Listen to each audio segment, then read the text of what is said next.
Cardinals draft pick might be even better than we thought, as Sports Illustrated named a Cardinals rookie as a top 10 draft sleeper across all of the National Football League. You're watching Cardinals Today, presented by Prize Picks. I'm your host, Joey O'Donoghue, and before we dive into this news and then break down the rookie class for Arizona, everybody watching right now that is a diehard Cardinals fan, turn on those notifications. Join the NOTI Gang here at Cardinals Today. That way you could be the first to know about Cardinals breaking news and everything going around with the Arizona Cardinals. Okay, step one is hit that subscribe button and then click that little notification bell next to it and select the all option. I'm going to give shout outs to everybody who's in the NOTI Gang. Comment NOTI Gang if this is you. Turn those noties on to be the first one to know when we post a video for you guys.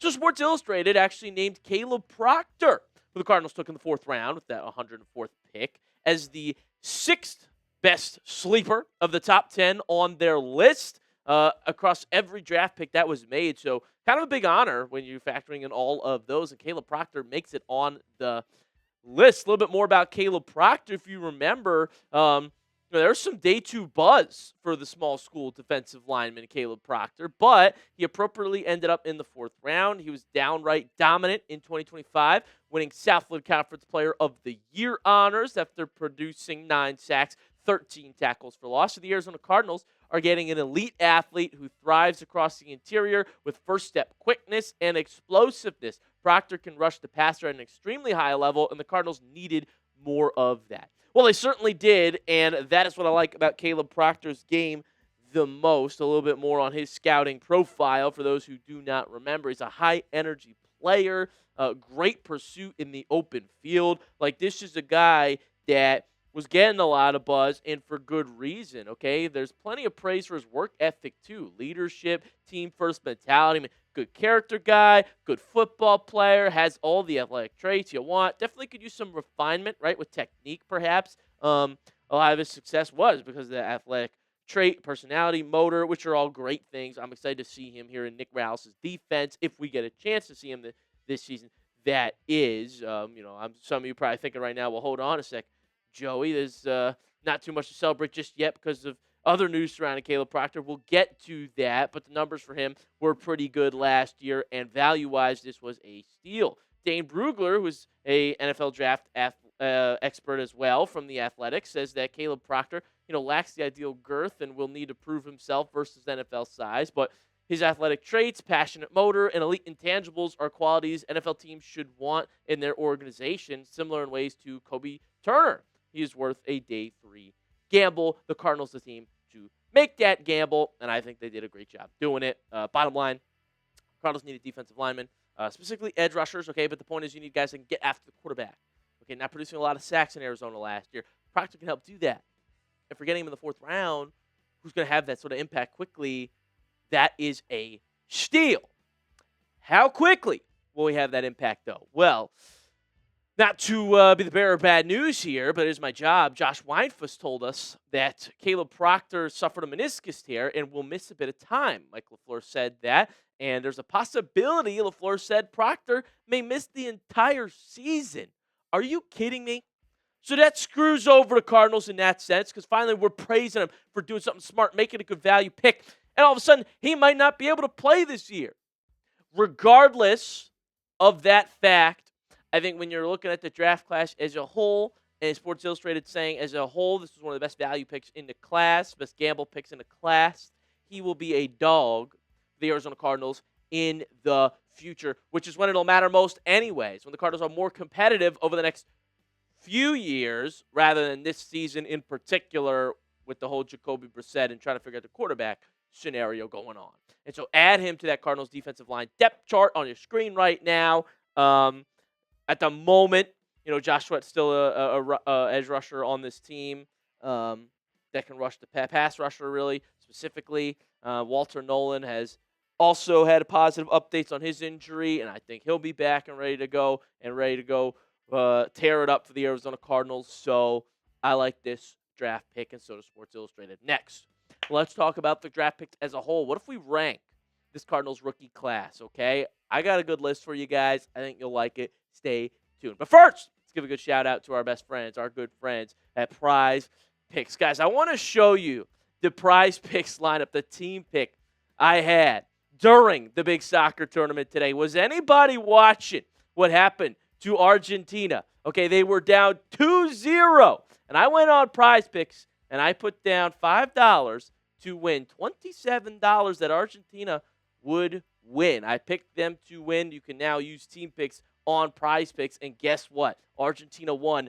3-2. This made that comeback so exhilarating for me. Like, this is why I love Prize Picks. It is so much fun. It makes the game more entertaining, and I was cashing in while watching sports. You can do the same thing, and if you're a new user, download the Prize Picks app today with the link in the comments and description. Use code HMA. You'll get $50 in lineups after you play your first $5 lineup. That's code HMA to get $50 in lineups after you play your first $5 lineup. Prize Picks, it's good to be right. Let's get into my list of Cardinals rookies that I think will make the biggest impact and the best selections value-wise overall. Number one, no doubt about it, no questions here. It is Jeremiah Love, the playmaker the Cardinals took third overall in the draft. I get it. It's a top 3 pick. You're saying, yeah, Joe, obviously he's the best player in the rookie class. Okay, but this is in terms of a value standpoint, in terms of an impact standpoint, Jeremiah Love, I think you got the best player in the entire draft class. That's a win. Okay, the best pure player in the class was Jeremiah Love. We talk about explosiveness. We talk about versatility. We talk about value to a team. Okay, this is a true 3-down back. Incredible rusher, receiving upside, blocking upside. You could have him out there every snap if you wanted. You talk about a workhorse. You talk about the future of the running back position. Jeremiah Love will be a top 10 back in this league. Mark my words, assuming he stays healthy and everything of that nature. Okay, and already during the offseason, he looks as explosive as ever, shifty, elusive. He makes plays. Home run hitter, but also a smart, patient runner. I love everything about Love's game.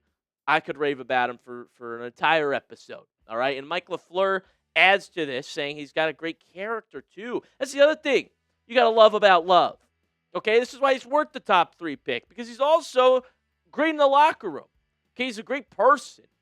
He's humble. He's confident at the same time. He doesn't cause trouble. There's no off-field drama. He says he goes home, he plays video games, watches anime, all right?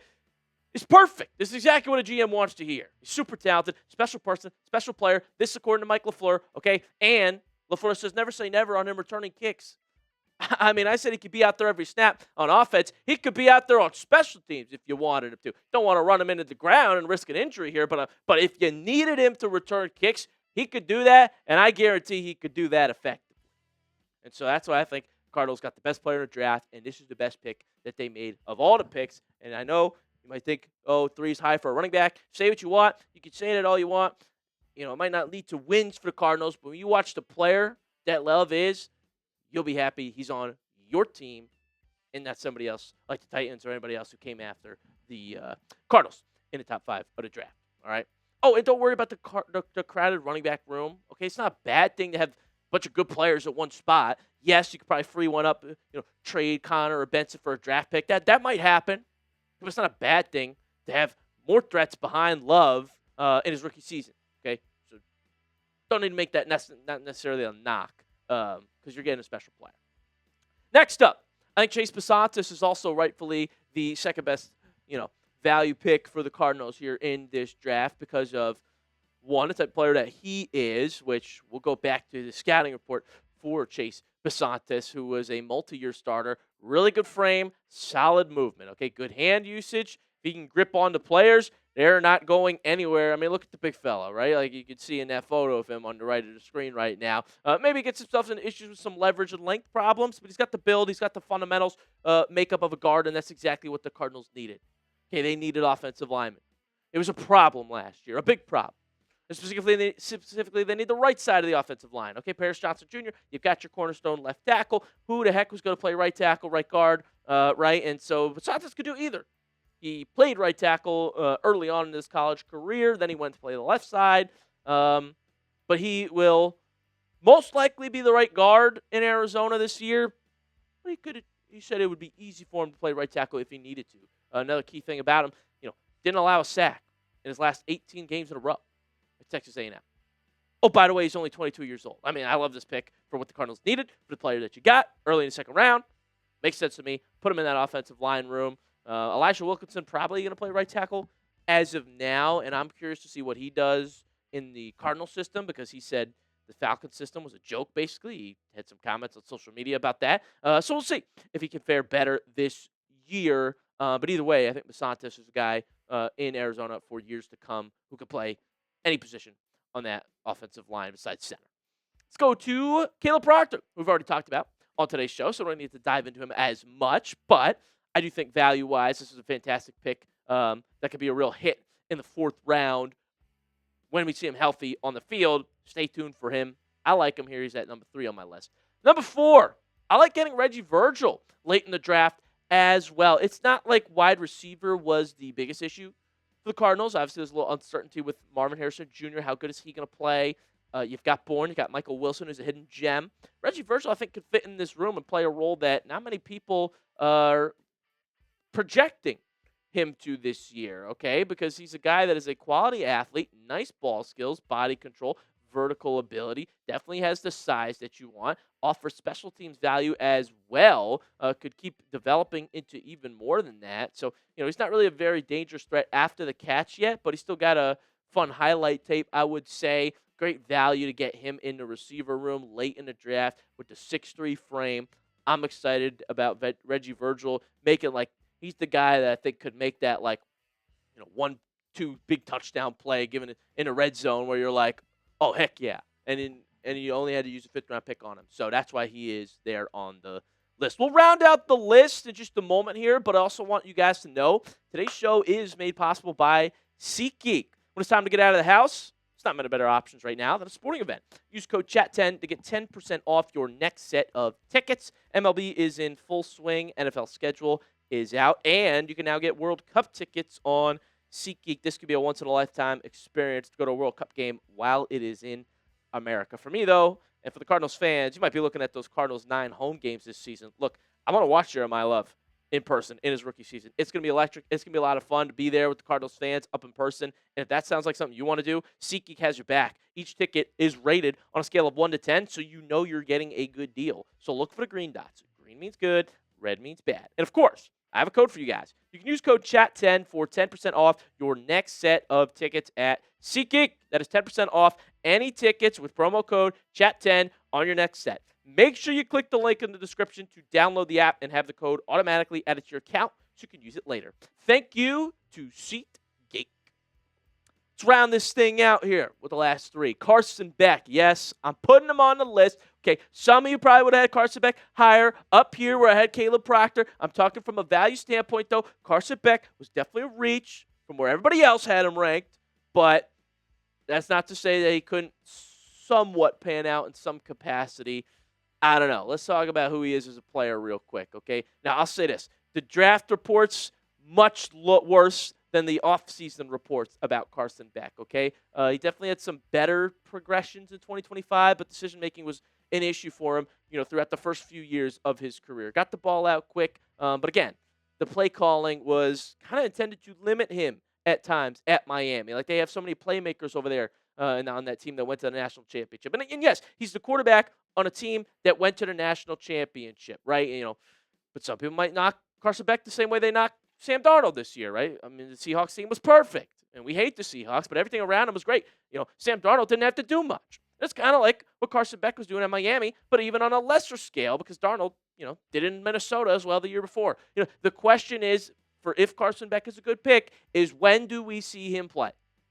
If Carson Beck does not play this year, because, I don't know, Jacoby says, all right, I'll play the whole year, and then Minshew comes in or whatever, and it ruins the opportunity for the Cardinals to draft a quarterback in 2027 when it's a wasted pick. You'll never see Carson Beck. Think about it. If he doesn't play this year and then they do draft a quarterback in 27, we'll never see Beck.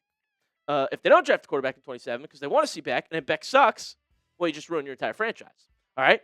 So the question is, when do we see Beck? The only way this is a really good value pick to me is one, if he's actually good, first of all, because you used a high 3rd-round pick on him.